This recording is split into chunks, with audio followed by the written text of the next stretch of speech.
Ever find yourself, like, peeking at someone's bookshelf at a party? Or trying to see what book someone's engrossed in on the subway? Uh-huh. Yeah, guilty as charged. I think we're all naturally curious about what other people are reading. Yeah, It's like a little window into their mind, right? right. And that's what we're diving into today, reading habits. We've got some thought-provoking questions, all stemming from the Spanish text I came across. Oh, interesting. So we're going international this time. We are, but don't worry, you don't need to brush up on your Spanish or anything. The questions themselves are totally universal. Like, first up, this text makes me wonder, is reading even a good habit? Like, should we all be striving for that bookworm status, or is that, just society pressuring us to be more well-read? That's a good question. I mean, good can be so subjective, right? Yeah.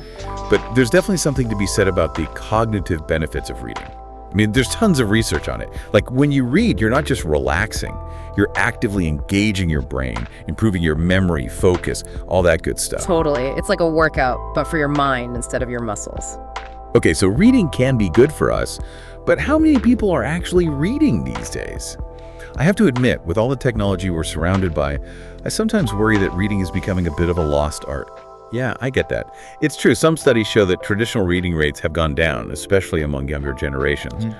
But here's the thing, technology is a double-edged sword. Yeah. While it might distract us with social media and whatnot, it's also opened up these amazing new avenues for reading. Ebooks, online articles, even just listening to audiobooks. It all counts. I like that, expanding our definition of reading. It's not just about those dusty old hardcovers anymore.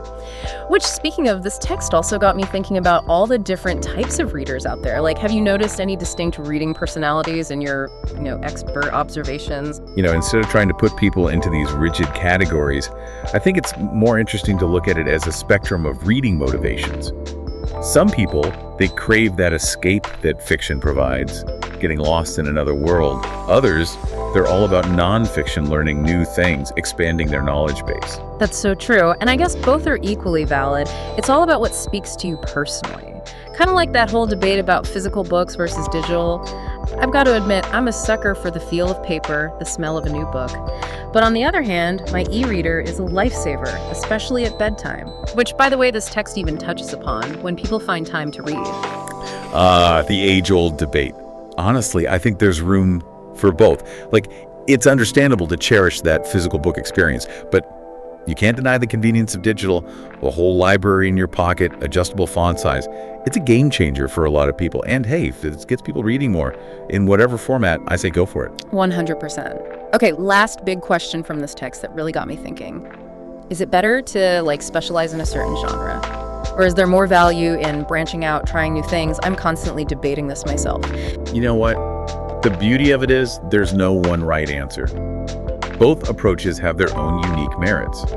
Exploring new genres can definitely broaden your horizons, introduce you to new voices and writing styles, but there's also something so comforting and familiar about revisiting a beloved genre, kind of like catching up with old friends.